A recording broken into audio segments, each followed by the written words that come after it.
We've got apologies from Councillor Errol this morning. I'm joined online by Councillors Holden, Martin, and we're expecting Councillor Weir. I think he's arrived yet, but he's indicated he will join online this morning. Councillor Kirk as well. No.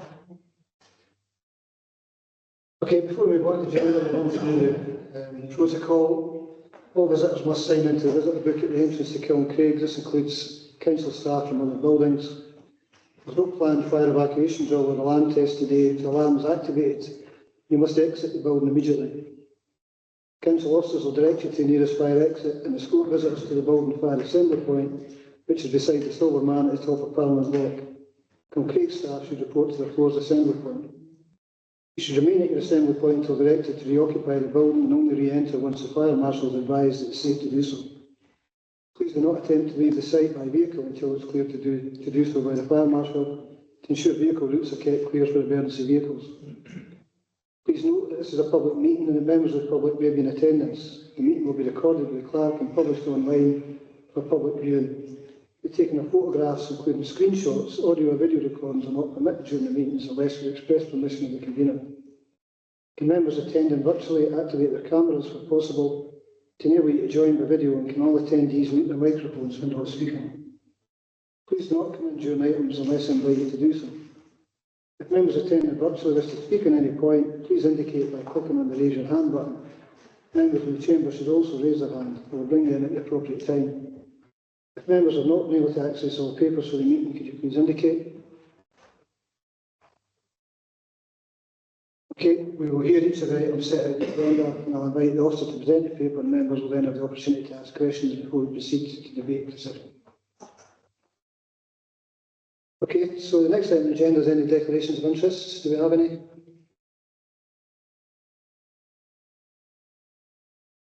So, minutes of meeting from Clackmannanshire Council on the 16th of May. We'll go through them page by page and just indicate if there's any pages we need to look again at. Page 5, page 6, page 7, page 8, page 9. There's a biblical reference on page 9 at the bottom of the page. Item 2, it refers to a senior manger. Was that corrected? Thank you. Page 10, page 11. So that basis the minutes approved. Thank you. So item 5 on the agenda is the draft Wellbeing Economy Local Outcomes Improvement Plan, and it's Chris who's going to take us through. Thank you. Thank you, Convener, and good morning, Council. The paper presents to Council the draft Wellbeing Local Outcomes Improvement Plan for 2024 through to 2034. Council are asked to note the recommendations at 2.1 through to 2.6, but in particular to note that a final consultation exercise will be carried out over the summer with a final version of the refreshed LOIP coming forward to Council later this year for formal approval. The Alliance Board and its partners will also consider the final draft over the same period. The LOIP serves as a strategic framework designed to improve outcomes for our communities. The refreshed LOIP is substantially different to the previous plan as it seeks to establish a 10-year vision, outcomes and priorities shaped around our partners' shared commitment to a wellbeing economy. The draft plan has been developed in line with the relevant statutory guidance and is focused on improving outcomes for those facing disadvantage and inequality, and setting out a plan which meets local community needs and aspirations. As such, engagement has featured strongly in the development of the Wellbeing LOIP. A comprehensive consultation and engagement plan was agreed by Alliance partners, and a short-life working group comprising partner organisations was established. An Equality and Fairer Scotland impact assessment was completed to help inform the engagement approach, which targeted specific protected groups, whilst also seeking to engage with wider communities. Groups included young people, community organisations via CTSI Community Breakfast, and community councils, older people and carers. Online engagement also took place, which received around 100 responses. An event was also held in April, which had almost 80 participants, including alliance partners, community planning partnerships, elected members and community representatives. A further event, as indicated, is planned over the summer to finalise the draft. The draft plan presented today also incorporates evidence from a robust planning and development process. This work has included utilising national approaches to shape our understanding of inequality, based on data, research and stakeholder engagement, and the priority outcomes of themes to achieve a wellbeing economy. This has included evidence and insight from the Scottish Government Wellbeing Economy Toolkit, an inclusive growth diagnostic pilot, community wealth building cyber systems mapping and shaping places for our wellbeing pilot. Members will be aware that our lead officer, who's been developing the LOIP, is currently on annual leave, but they will be happy to respond to any specific questions members may have on the return and also elected members' input into the consultation. As highlighted in today's paper, it's a draft and the final proposed LOIP will come forward to Council after the summer for approval following the further consultation. Okay, thanks, Chris. Do we have any questions? Councillor Rennie, followed by Councillor Coyne. Thank you very much, Chris. Just on the consultation, and I see that you've referred to quite a bit of consultation there. Would it be possible, do you think, for us as councillors to get sight of that consultation to see how it links into the LOIP itself and where the different aspects of the LOIP have come in terms of the consultation? Oh, sorry. Certainly, Councillor, maybe we can organise that for you and I'll speak to Shireen on return to make sure that that's sent on to all the elected members. Thank you. Just one more question. In terms of it's really nice to see this plan. Is there a plan in the final version to have, like, what kind of outcomes, how we're going to measure those outcomes, like maybe some sort of work plan as to how that's going to go forward? I don't see that in previous plans. So I would say, so the alliance partners will obviously have to approve in terms of what resources, etc., and commitments they're going to make towards the outcomes of the LOIP. In their plans, so the LOIP has high measure metrics, so each of the plans should have outcomes and should then report back up into the Alliance Board. And each of the partners, I think, as part of that kind of resetting of maybe the Alliance, the partnership, should be reporting regularly on how they are contributing to the outcomes of the LOIP, and that should feed back up into that reporting. There's an annual report that will come forward to the Alliance. Thanks very much. That's me.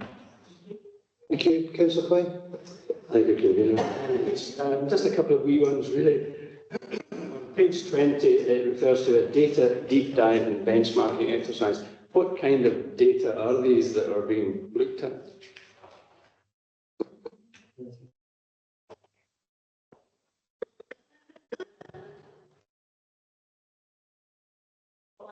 Hello, my understanding would be that that is the data that has come from My apologies.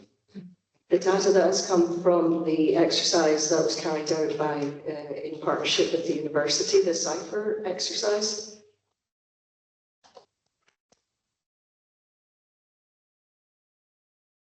I get that. I just wondering what are the data? What kind of things are they? What information are you getting?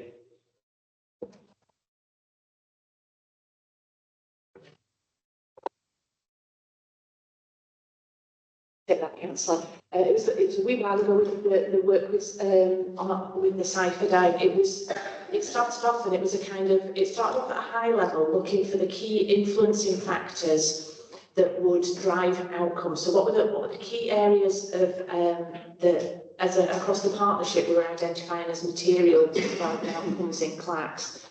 There were a series of workshops and there were these kind of network spider diagrams they produced that show the relationships between all of the factors. And what they did over the course of the subsequent workshops was drill down to the factors that they thought were most material to driving the outcomes, which actually should probably relate back to the question that Councillor Rennie asked as well, because that is helpful in determining what the metrics are in terms of measurement. It's recognising that everything is basically interconnected, but what are the key drivers that will have the most material impact in terms of the outcomes that have been identified. So, you asked for specific things, so things like transport, pay, access to jobs. There were all sorts of different factors, the typical things you would expect that would come through in terms of driving both social economic inclusion in terms of our communities and residents. I think maybe what I was really asking was what databases were being interrogated. In other words, I mean, I get what the outcomes you were looking for were, but I just wondered where the information was coming from. It was the University of Sheffield that worked with us on that. They accessed a huge range of different data sources externally, but also a lot of work with us locally to refine those data sets, make sense of them in our local context.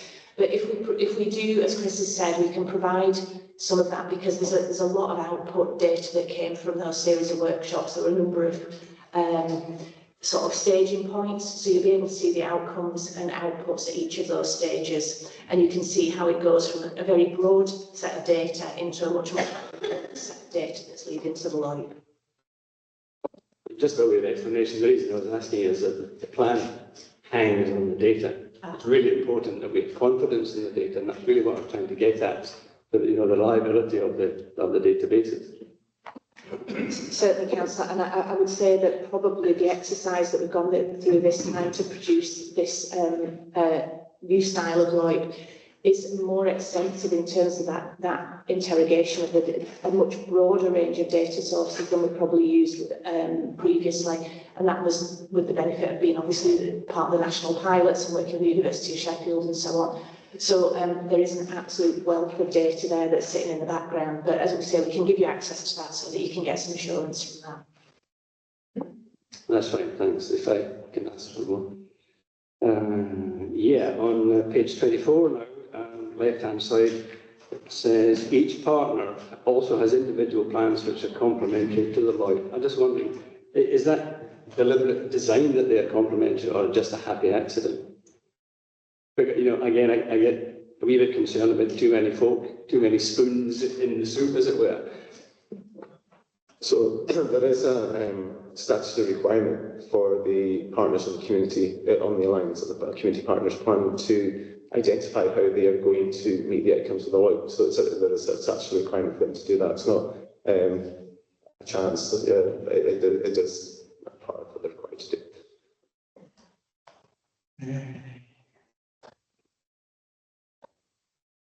I'm sure I have more. Well, I know what I was going to ask. In reading all of this, I read an awful lot of we will aspire to do this and we will aspire to do the next thing. And I thought, oh golly, we're never going to get to an end of this. But then at the end, there was a one-pager which showed exactly the metrics you were going to use. There's a bit in the middle missing for me, I feel. And I'm going to ask you, Chris, do you agree this bit is missing? And that is, we've got a beginning and an end, but no middle. The middle is the how. What we aspire to, how you can measure this, how we can be measured, but how we're going to achieve it. The detail of the plans, the actions are missing. Thank you.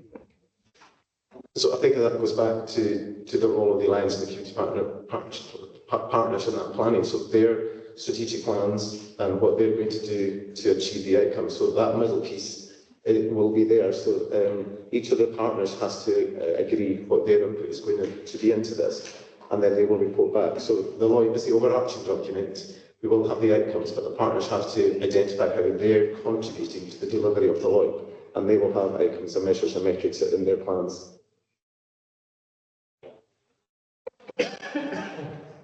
And will that come back to us at any time, or is this us done with it? So the report will go back to the Alliance, but if the council, the elements of the council will come back to ourselves, yeah.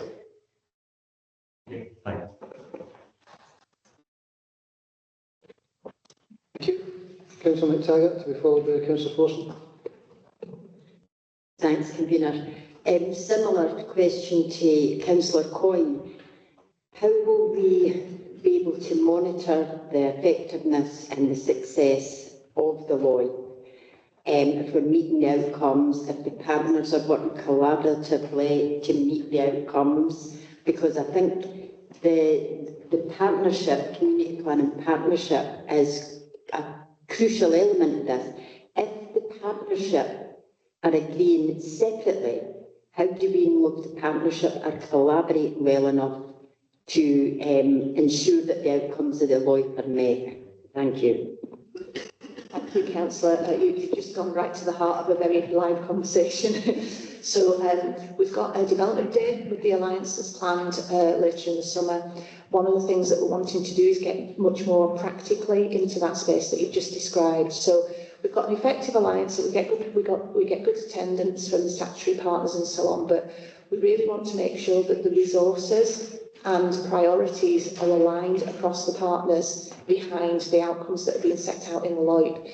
And I think if we look back in history, that is where sometimes we've had more challenges, because as resources have reduced across all of our partners, like ourselves, you find that the priorities are being driven much more locally within the individual parts of the sector.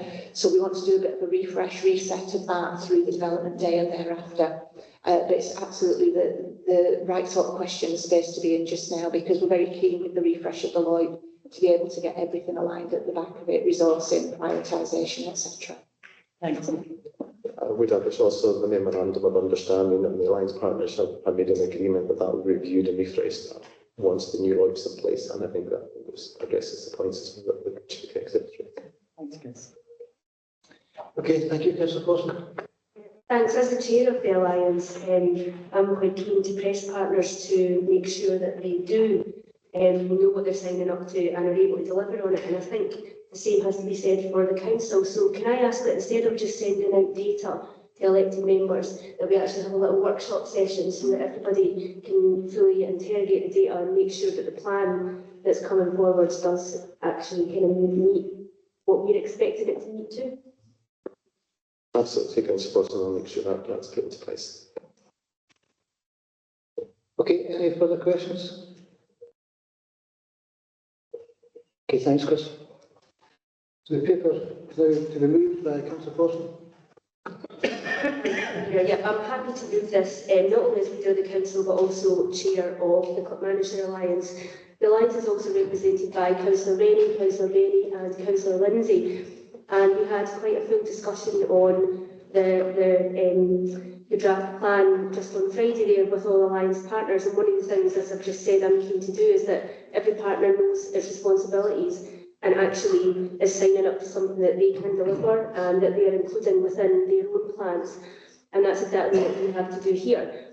We have decided to go in the route of a wellbeing local economy outcome improvement plan, really because that's what's driving us and driving our local area. We are one of the first areas in Scotland to deliver a wellbeing local economy, and that's driven by our community wealth building action plan and our shaping places for wellbeing plan, and you'll see these coming through strongly within the draft LOIP.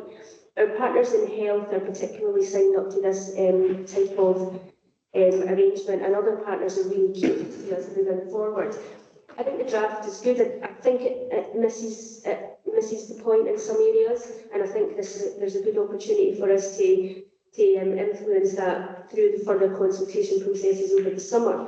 There have been several consultation events, and elected members were invited to attend them and be able to kind of give their input, and there was good attendance, across. I think that it's really important that we do get this plan right, because it's for the next 10 years. We need to be able to measure the difference that we're making to people's lives. The question I was asking is, when we're just coming to the end of a last local outcome improvement plan, where are the differences? And I'm not quite sure that we're able to demonstrate that. I am also really keen, as I've said, that all partners know what they're signing up to, because this is not a council document. And as I keep on saying in the Alliance, every single meeting, it's not the council who are responsible for the Alliance. Every single partner has a statutory obligation to deliver what we've signed up to on this plan. So I am labouring that point time and time again, but I would do that for the council as well, because when we sign up to this plan, that's what all of our work and all of our resources, etc., will be focused on delivering. So I would encourage members to read this, take part in the workshop that will be taking place from Chris and Cherie, take part in the other consultation events that will be organised, and actually make sure that we feed in, so that in August, when this plan is brought back for final approval, we're able to confidently sign up on behalf of the council to deliver what should really be our priorities and aspirations for the next 10 years. Thank you. Thank you. Councillor Lindsay to second. Thanks, Convener. Yeah, welcome the refreshed plan, and in particular the level of engagement that's already been outlined through the range of different consultation events that have taken place, and the range of events that have still to, or the further consultation that's to continue over the summer. So, particular welcome again to the wellbeing economy focus and the strategic outcomes that are outlined within the document, the draft document so far. I would reiterate exactly what the council leaders already done, and that this is not a council document. I think sometimes it's not a council forum as well in terms of the alliance. Sometimes it is seen as being led completely by the council, and I think this document, the alliance, is only as good as the partner contributions and the contributions that they bring to each meeting and the action plan. So again, just to reinforce that point that we encourage all partners to really contribute as much as they possibly can to this draft document. The final thing, is just to continue to engage, and would encourage the set up of a forum for our elected members in here to contribute and to understand better the objectives of the document and what we're trying to capture, what we're trying to aim to achieve within the wellbeing loop as well. So happy to support the paper. Thanks. Thank you. The paper is now open for debate. Any wish to debate? Councillor Rennie. Yeah, thanks very much. And it's really, I'm grateful for that clarification about who's responsible for the document. I think the document's a really good start. It's nice to see it so concise in terms of really trying to hit the main sort of aspects. But sometimes I think it's maybe a bit too concise, so I'm glad there's going to be more work on it and further development. And as I said in questions, it would be really useful to see both the results of the previous consultation and the consultation that will go on later on, so that we can really see what the public opinion is on these different aspects, but also then for us to be able to ensure that we're meeting the needs of the people of Clackmannanshire with our input into this. I mean, obviously it's not our responsibility fully, but we have a huge responsibility as a council to make sure we do take forward a wellbeing economy approach. So obviously how we can do that, but also it will be really useful to see how we're going to measure all of this, because it's so key and so important. So, but I welcome the initial steps towards this. Thank you. Thank you. Any other contributions to the debate? Councillor Benny. Thanks, Chair. Just a very slight thing to say. I think the main thing about this, and I've been on the meetings of this, is that it's collaboration. So everybody wants to see the end result being a good result. So everybody's got a bit, something to put into, and the meetings that we've had are very, very much deep dive, exactly what we need and what we have to make this a success. So, thank you. Councillor Martin. Hi, sorry about this. Right, I was just going to basically say, yeah, it's a good start to this. I totally agree with the thought of a workshop, because the plan, it's got to leave the pages, and it's better if there's real meaningful input. So basically, that's all I wanted to say. Thank you. Okay, thanks, Councillor Martin. Any other contributions? Mr. Coyne. Just an observation, really. I was counting the key plans and programmes, and it comes to 25 in number. I just hope that we can keep that managed well, because that's a hell of an ask. Thank you. Any others? Councillor Forster, you want an opportunity to sum up? Just sum up briefly, and I think the key word here is collaboration. This isn't a council document, and one of the things that we have been trying to do as a council is slim down the reporting and plans. And one of the reasons that we will no longer have an overall corporate plan is because it's now going to be driven by the Lloyd. So that's one less plan for us. What I would say is the comments earlier around about what's the middle. Well, the middle is all our plans, and the middle is the partners' plans. So, for example, when the local policing plan comes to council for approval, we should be looking at it to a mind to say, well, is that local policing plan actually feeding into the LOIP? And if not, we can kind of question that and perhaps get it back on track. And it's the same with absolutely every single partner. I do think there is a lot of goodwill around the table to deliver this. I'm not always convinced that every single partner understands, kind of their role in delivering it, and it's certainly something that we're working on. And as the Chief Executive, there's a development day for all Alliance members coming up, probably late summer, maybe early autumn, which will really give us an opportunity to refresh that. I would really like to see the membership of the Alliance refreshed as well, to make sure that we are getting the right people around about the table to deliver on these plans. I think we've got a good opportunity here where the LOIP is being refreshed, the community planning partnership will be refreshed, and hopefully with a focus on delivering all the outcomes that we want to see. Thank you. Okay, thank you. So the paper asks us to note that a robust process of evidence and data collection analysis has been undertaken, that a short-life working group was established to take forward the refresh of the LOIP. Final consultation exercise in the draft will be carried out over the summer. The final version of the refreshed LOIP will come forward to Council in August for formal approval. And to further note that the Alliance Board will also consider the final draft over that same period, and that there is a commitment to review the partnership working arrangements of the Alliance to ensure accountability and ownership of delivery. We're happy to note the paper on that basis. Okay, thank you. Item 5 is the Wellbeing Hub and Lockie's School Project update, and Robbie's going to take us through that this morning.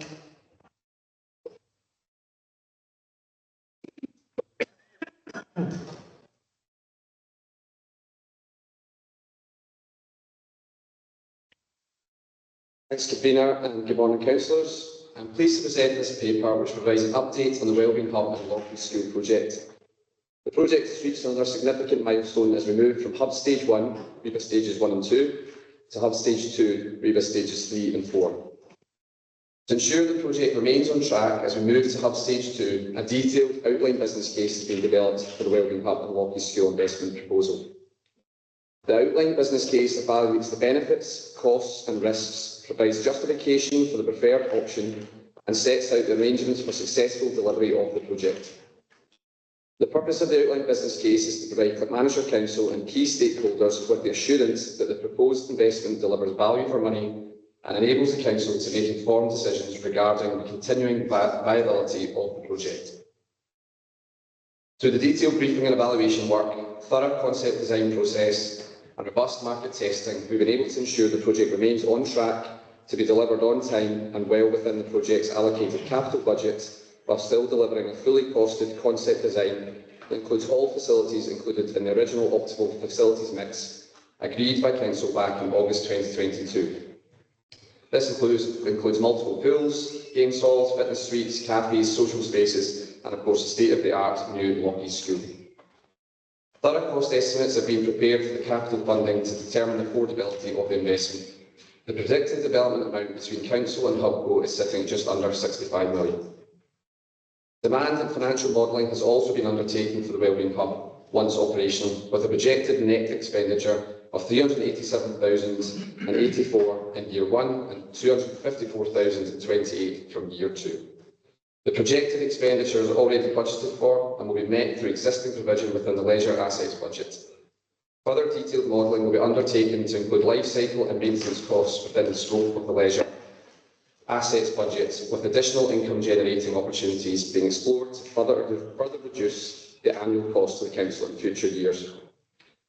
It's recommended that Council approves the outline business case to allow the project to continue through REBA Stages 3 and 4 technical design and proceed with the preparation of the full business case.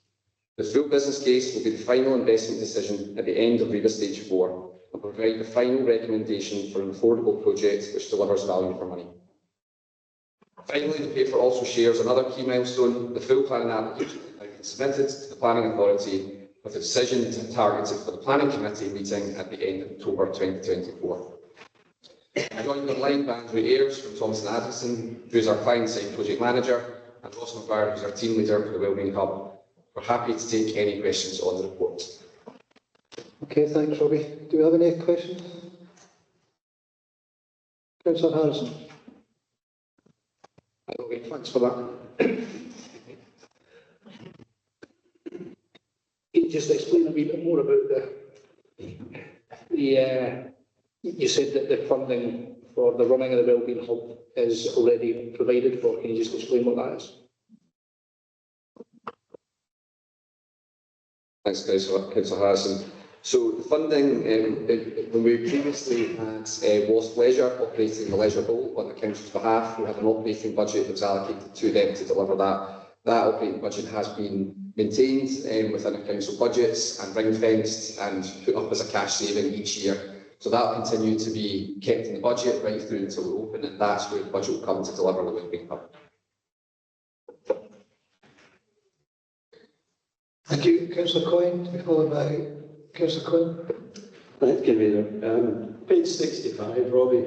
Community empowerment and engagement. It says there'll be opportunities for community members to actively participate in decision-making processes. How do you see that working? Thanks, Councillor Coyne. So that process has kind of been ongoing throughout the development of the project. So we've done a number of community consultation events. We've been out to a number of events to engage the opinion of the community. But we've also had a group of, a co-design group of people with lived experience from a variety of walks of life across Clackmannanshire. They've been challenging us, really questioning decisions along the way and formed the concept design to get it to this stage. So a number of the key decisions around the types of facilities, how you would use them, how you would access, how they look, how they feel, everything that might put people off or help people come in have been taken into account. So that's another level to community engagement by having that group there really challenging it. The formal role of that group has now concluded as part of the concept design stage. However, we've agreed to continue to engage with the group around the programming of the facility, because ultimately we need to make sure that what is delivered out of this needs to the community and they're representatives of a range of people within that community. Just while we're on that page, I'm going to make an observation. I see you've got George Bush writing the report. Under other relevant strategies, there's a word in there, operationalisation. What's wrong with just operation? Anyway, that's not a question. Okay, over the page then, at the top of 66, using innovative service delivery models. Just expand on that. I wasn't quite sure what that meant when I read it. So one of the kind of approaches that we're trying to deliver through the Wellbeing Hub is that it isn't just fully operated by the council. You'll note that the revenue modelling that's in there has been done to look at us fully delivering everything, and that's to make sure that we can afford it. However, the approach would be that we would work with partners, third sector organisations. We're in conversations with the college, for example, so that it becomes a mixed economy model, and becomes a collective group, and that's all part of the Family Wellbeing Partnership approach, the target operating model for the council. And we are trying to make sure the Wellbeing Hub is fully aligned to that approach, and it isn't just relying fully on the council to deliver all the services. Okay. If I may, at the bottom of that same page in 3.6.2, I'm just looking at the expansion thinking in terms of Lochies. And I just wonder, you've got an increase of 37,254, which is a 46% increase on that. But how long is that looking forward? Because presumably we're expecting the building up for a long time. And that rate of climb, is that expected for the lifetime of the building, or is that what's the target for that? And I'm just wondering, just thinking about the mechanical side of things, have you thought about, if it is going to be expanded in the future, building into the existing structure the supports for later additions? Another floor or something like that. Yeah, there's kind of two questions in there, so I'll let Paul Bruce answer the first one around the numbers of the school. Thanks for the question. Yes, so we have got capacity to take more young people in. It doesn't mean to say that we just jump to do that. Placements for young people with complex needs are a really scarce resource across Forth Valley, and at times now we've got a resource that can more than meet the needs of the young people in Clackmannanshire and the primary that is Lockheys. But it gives us more capacity and maybe scope to have young people, even out with, can come in at times at a cost. So there is opportunity for that. The reality is, though, that we do have an increase in young people with complex needs living longer as well, and that feeds into primary and education. So that's why we've got that extra capacity should we wish to use that. 100%. Understand the need for building the capacity. I just wondered how far you were looking in the future. Where is that going to take you, 54 places? How far into the future? Well, what we do is we work with, each year we work with our ELCs. So we've really got an insight into the 3 years prior to primary and a real indication of what learners within, nursery and ELCs that we need. So we've looked at that and we've got more than enough need for those currently in our ELCs accessing there. And they can sometimes start for as young as 2 now. So that's why we've went back to that stage. After that, it becomes a bit of a guessing game. We have certainly got capacity. Okay, so I'll put the words in your mouth for the foreseeable future. I should have just said that. Thank you.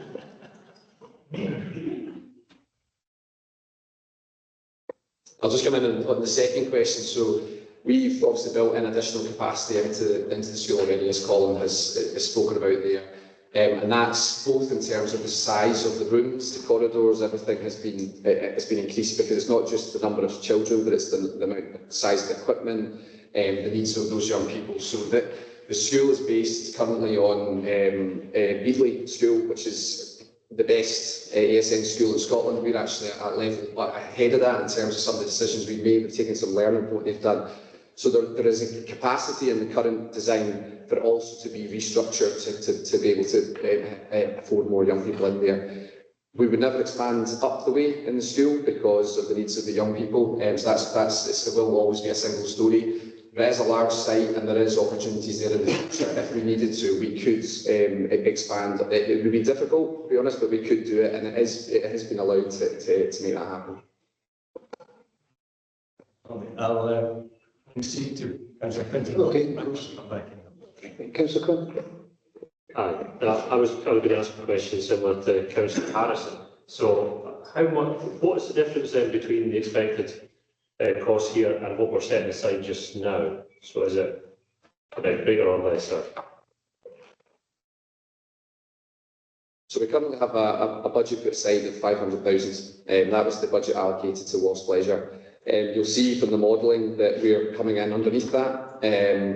However, there's modelling there that shows, if inflation continues to rise, if staff costs go up, there's a number of factors there that we would then have to work really hard to generate more income to keep those costs where they are. Equally, if inflation stabilises, if we've factored in a 3% increase on staffing every cost every year, if that starts to stabilise out as well, and income generation increases, we can bring that figure down. So that modelling shows a kind of best case scenario, worst case scenario, and we're managing, we're sitting in the middle in terms of where we expect to be with that.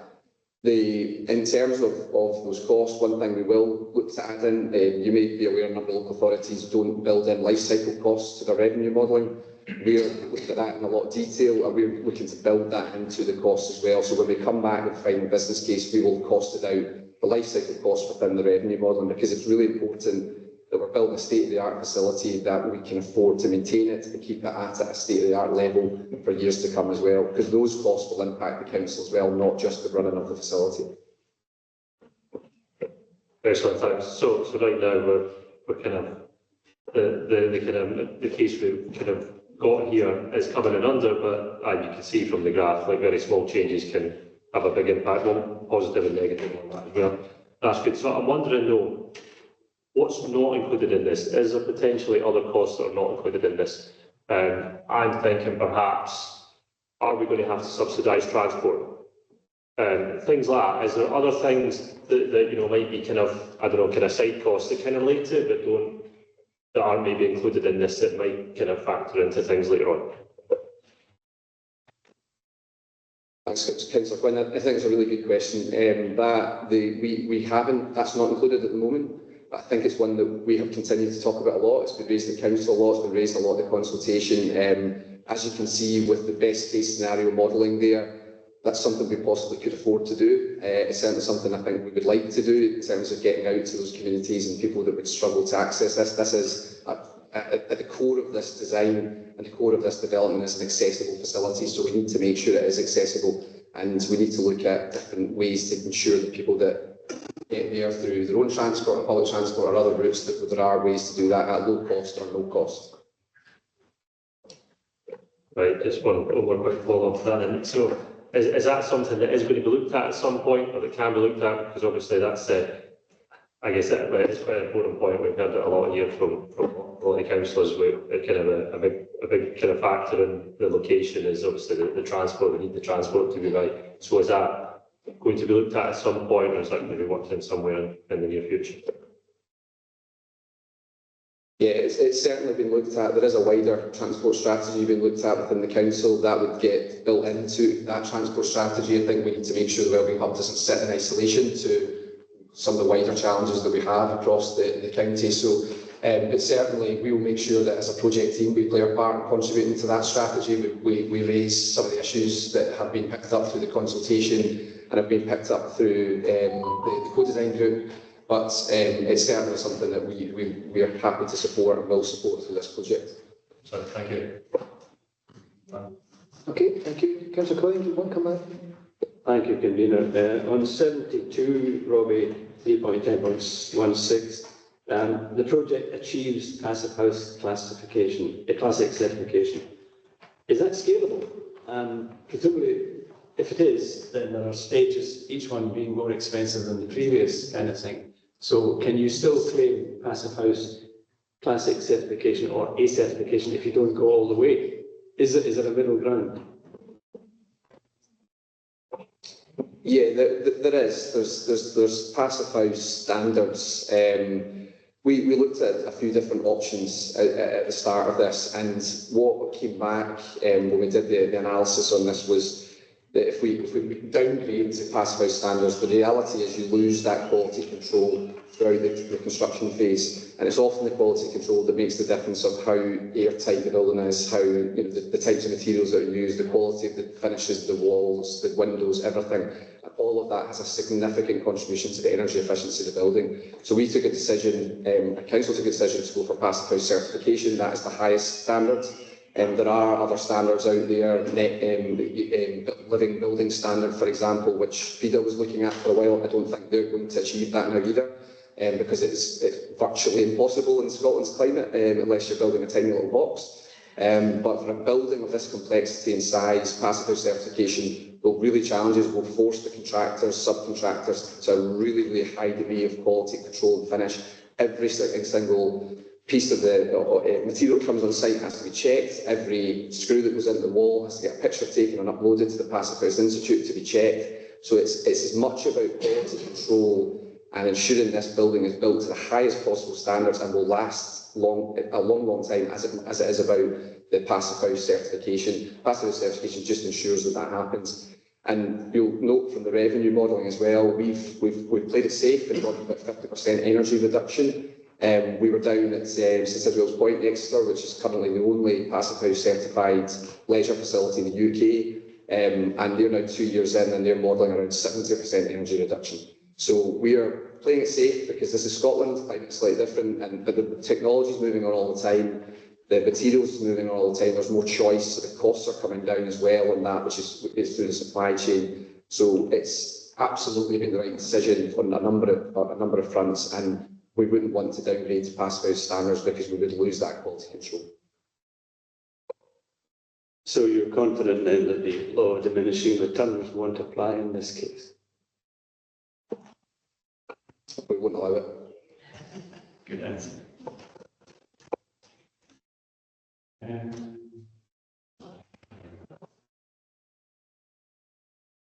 Councillor Coyne, I've got some others if you want me to come back again. Well, just quick, Ask a quick one. So, talked about Appendix E on page 79 and the full social value analysis of it included in Appendix E, which I couldn't find.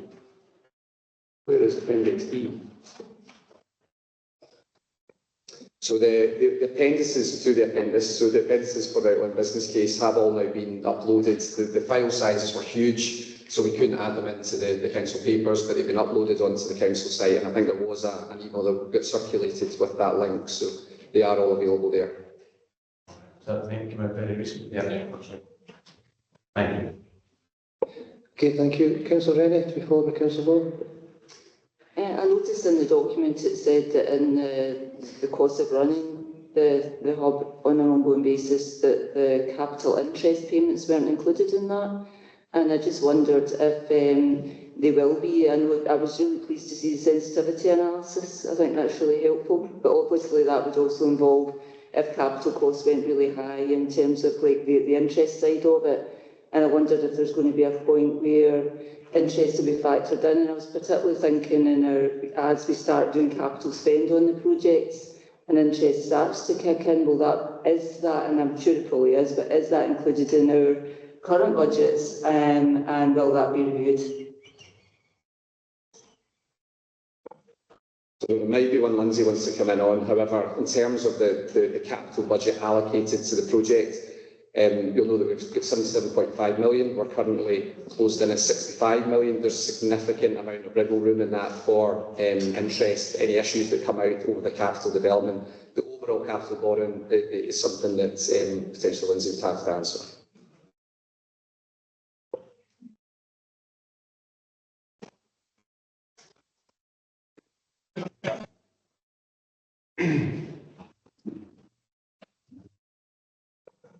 Yeah, I'm sorry, I understand the question is the capital interest built into the budget. Is that correct? Sorry, just to clarify.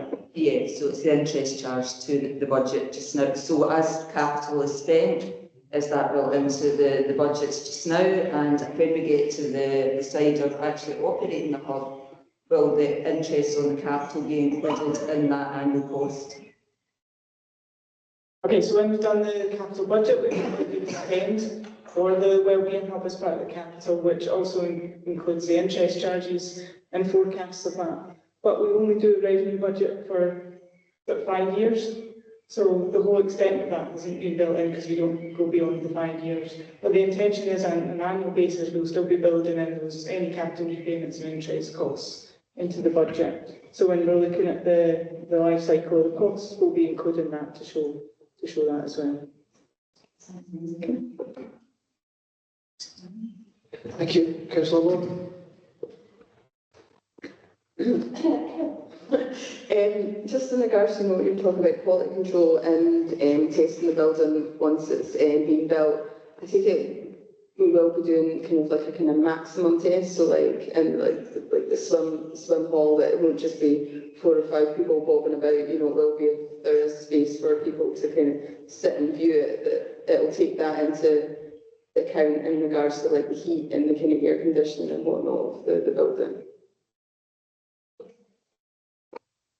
Yeah, because of the nature of it being a passive house facility, we'll need to do quite a lot of testing of the air quality, the airflow, all of that stuff. So we will need to fill the building, so there'll be quite a lot of test events. We'll work with like Scottish Swimming, for example, to bring test events in before we open to the public to check that. We know that St Sidwell's Point took quite a number of months to kind of adjust, and it won't be an exact science. So they're 2 years in and they're still adjusting the heat in the pool. They overheated the pool. They heated it to a temperature you would heat a normal pool, realising that passive house, you don't get rid of that heat. So they've actually had to cool the water down, which is a nice problem to have in the current climate. So we've got some really good learning there around starting off at much lower temperatures, because once you add people in, temperatures start to rise and we need to test some of that. So there'll be a series of test events that will go on for a number of months as well before we open to the public. We'll have open days and various things, so we'll get the public in, but maybe as a soft launch.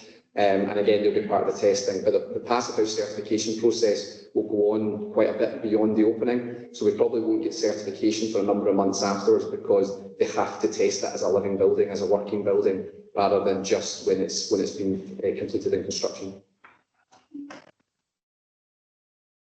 So I take it, because obviously we're asking for it to be built to passive house, if it doesn't, then there's issues there, then that would then go back to the people who are building it for them to fix, and we wouldn't get other charges in relation to that, would we? No, the design and build contracts will be really clear that the contractors have to deliver passive house certification. If there's any issues, any point along the project, it will be their responsibility to fix those and make sure they're rectified. We will not take handover of the building until they've completed all of that work. So it's on the contractors to be all over the detail on this, and even afterwards we'll have a retention period. They'll have to make sure that they're testing if there are any issues. They'll still be there to come back and fix them, and that's standard practice across any construction project. But I think with the passive house nature, they are responsible for passive house certification, not the council. Okay, thank you, Councillor Klein.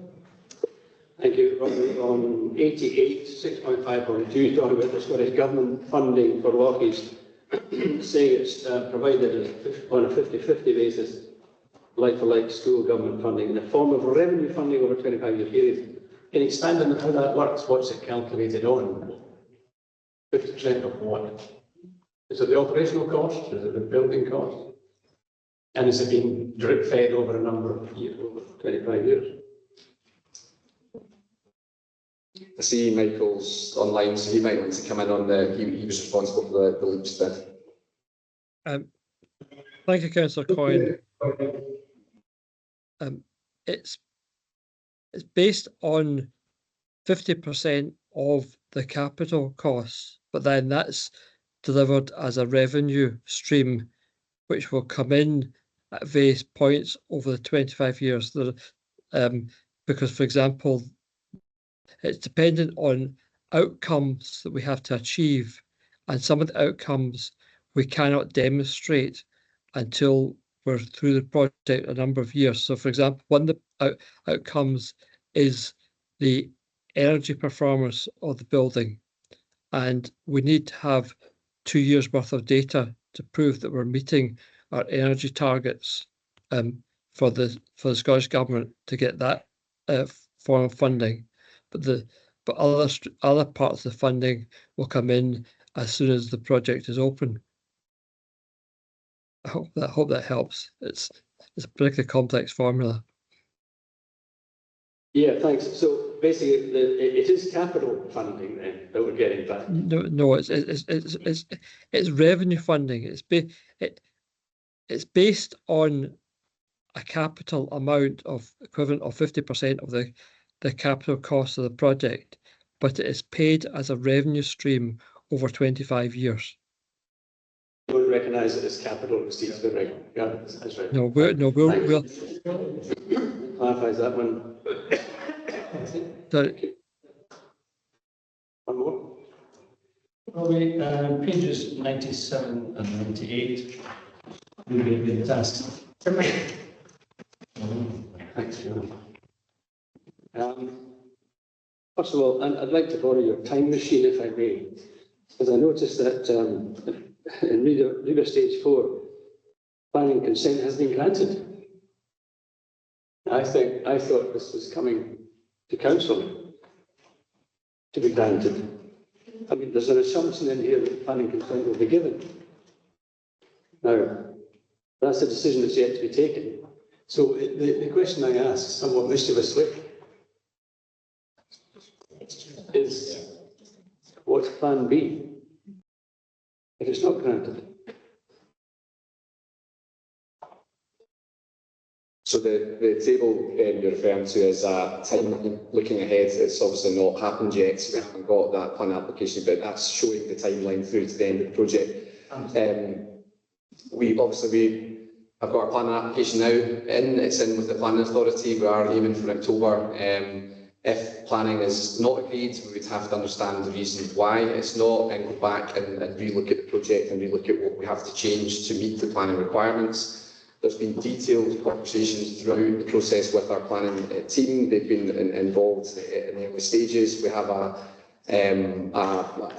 planner that's working as a consultancy as well, who's been going over the details, been through this a million times. We've got a really robust planning application. We've had pre-application discussions. We think we've covered every single aspect, every stone left unturned, but ultimately it'll be up to the planning authority to make that decision. The plan B would be to go back and look at what we need to change and reapply for planning. It would affect the timeline. How badly would it affect the timeline?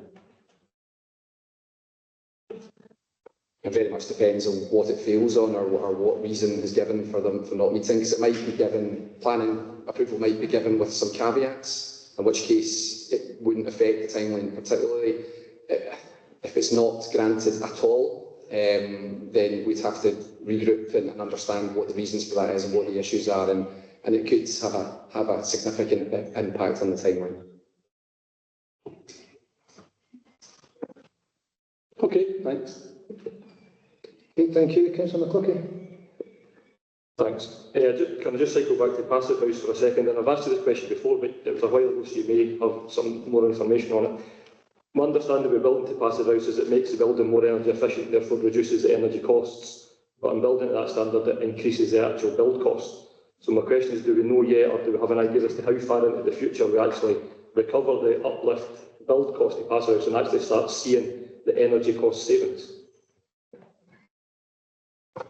So we have modelled that. I don't have those figures to hand, but I can certainly pick that up with you after the meeting. But reduction in 50%, for example, in the energy consumption each year is going to have a significant impact on reducing our overall costs at council. If we can get that to higher, to 60 to 70, then we're significantly reducing what's one of the biggest overheads for all leisure facilities across the UK. So the uplift to go to Passive House, I think is reduced as well, since there's now a number of schools that have been built to that. We've got other facilities across Scotland being built, so the supply chain is more robust. There's more options, so therefore the costs have come down. So you'll see that we closed out at under 65 at this stage. There's still a lot of work to be done, but we were looking at potentially the cost of reducing the spec, because we thought when we're reducing facilities mix to meet that, we haven't had to do that, because actually when we've gone out and costed it and looked at the supply chain, that it's not as big an uplift as it was 2 years ago when it was a much better technology. Okay, if there are no other, sorry, Councillor Bennett. Thanks, Chair. Just ruminating on what's all been said and everything, and what I did think about was how much capacity do we have, considering the fact that Passive House there's only one other doing it and it's very unique. How are we getting the proper people in to actually do that? The capacity of the actual build. So one of the main reasons why Robertson Construction were chosen as the preferred contractor for this is due to their experience of delivering Passive House facilities already. So there's the first Passive House primary school in Scotland that was handed over at Riverside was a Robertson project, and they've got a number of other projects across the country that are a stage ahead of us at the moment. A number of schools with pools as well, or there won't be leisure facilities in the same degree as we've got, but they've got that experience, and the whole Robertson's pre-construction and construction team also have been down to St Cyprio's Point in Exeter to work with them and are in ongoing conversations with them. We also have a Passive House expert in the architect team and in the contractor team, so at each stage there's somebody who has the qualifications and expertise and experience who's checking and challenging every decision, both from a design decision, so it has forced us to design things in certain ways, because you make it too complicated, it has lots of implications. We still think we've managed to achieve a really nice design despite some of the restrictions that has, but We've ensured that the architects and contractors and everyone that was, and even the subcontractors in terms of mechanical, electrical, and civil and structural, all have passive house experience. So nobody working this at that tier 1 contractor and tier 2 contractor level hasn't worked on a passive house project before. Thanks, Ron. Thank you. Any other questions, Councillor McCluckie? Thanks. You mentioned previously, and it was well known, that the operations and management of the leisure bowl was outsourced to another company. Is that the plan for the Wellbeing Hub as well? So at the moment, it's not the plan. It will be predominantly operated by the council. However, Ross McGuire, who's on the call now as team leader, part of his job and my job is to work through what the operating model will be. We've done a bit of that in terms of what would it cost for us to fully deliver it as a council, and that's what's been built into the outline business case. That's not our preferred model. We want to make sure we're working with third sector organisations, other organisations and partners to deliver this as a kind of mixed economy model. But that's still to be detailed out, and until we lock in the design, we know the facilities, we know which partners are fully on board with it. It'll help us to have a better idea of how we operate this. It may also be that in the early stages there's more of a council operation, but we start to phase that out or move that out and bring more partners in as we go. We will come back to the council with options on that at a later stage.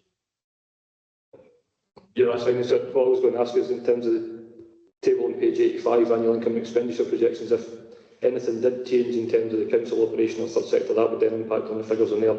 Why do you bring that back then if that's the case? Yeah, it can have an effect positively and negatively, depending on the types of partners. We might want to give over some spaces for lower cost and we're in because they're delivering social outcomes and social value. There may be private organisations that want to take a space, like Brazil's for example, who will market test in terms of what we would charge them for that. So it's like any model. We will have a clear business model. We'll understand what each space and the value of that and cost. We're also looking at things like conferences and hosting bigger meetings, etc., to bring in as an income stream.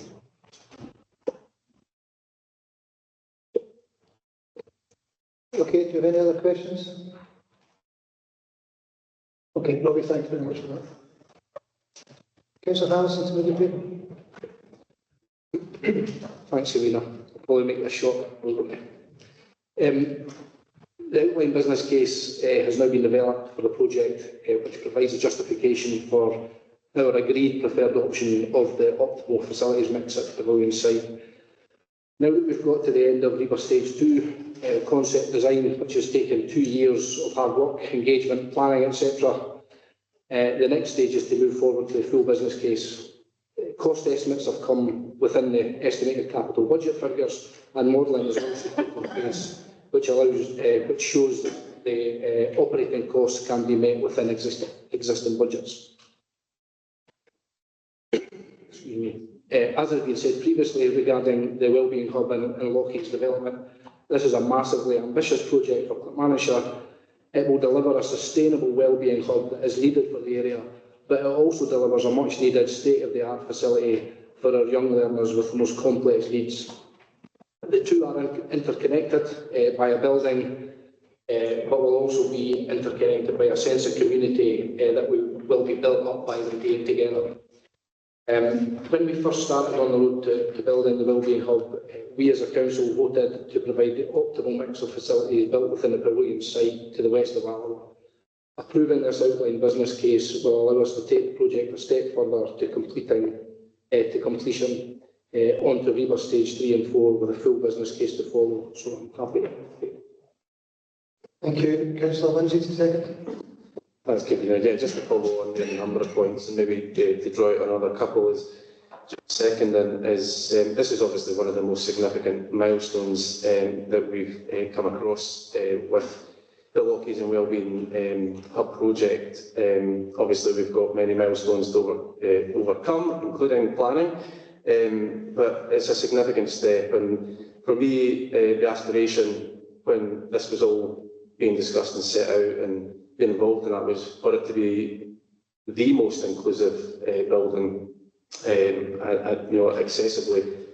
accessible building in the country, if not the UK. And we are on track to deliver such a facility. So it's a hugely exciting opportunity for the area moving forward to the next couple of stages, which includes REBA stage 3 and 4. So welcome the outline business case, the modelling on the operational costs, and a lot of the discussion that's still to unfold, and a lot of the discussion that's approval that's still to come forward to council as well.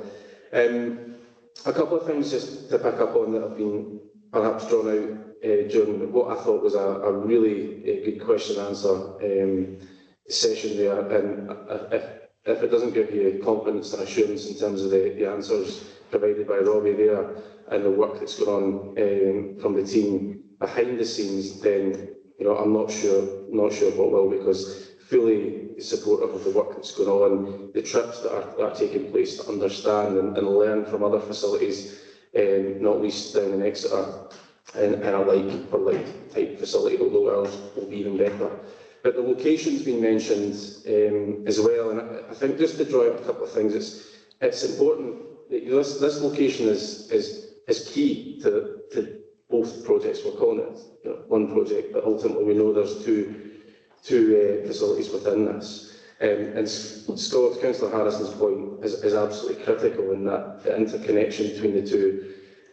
We couldn't deliver this on any other site in Clackmannanshire, and I think we need to absolutely recognise that point both in here and with. This cannot be delivered to the spec that we're talking about, to the level and aspiration in terms of that inclusive nature of it and being able to access it without it being built on this site. It simply couldn't happen. So the location is absolutely key and really important to the delivery of this. The demand in terms of any sort of transport implications, if that comes, the demand will drive that. And I don't foresee any issues around that. If we're able to create this type of facility, get the people there, we can take care of any of the other issues. And if that means helping people get there, having it in the centre of Alloa doesn't make it accessible for the rest of Clackmannanshire. So we just need to move away from that idea that this is miles away. It's under 20 minutes walk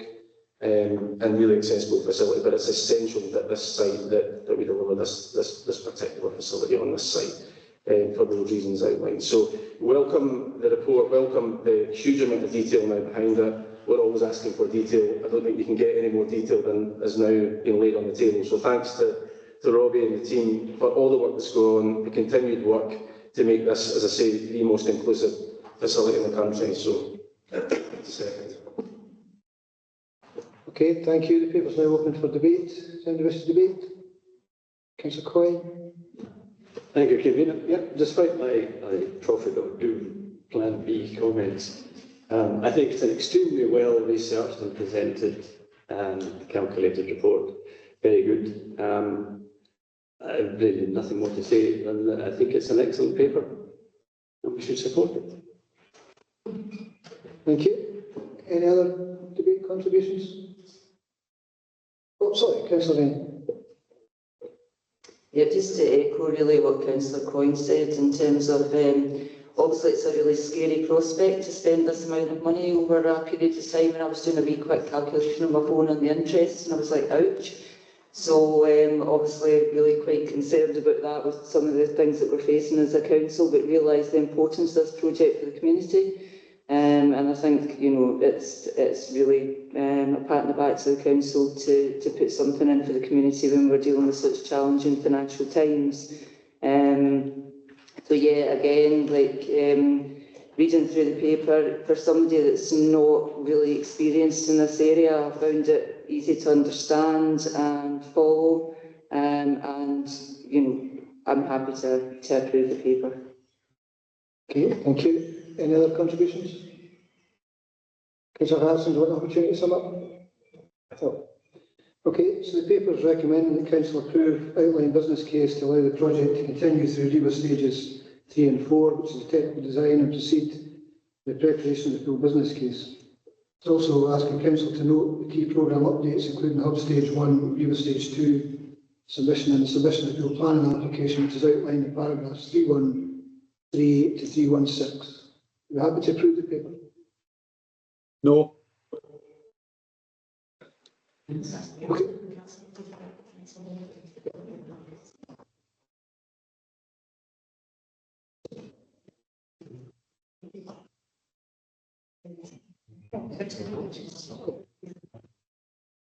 You're not in favour of approving the paper, councillor, you just want it recorded.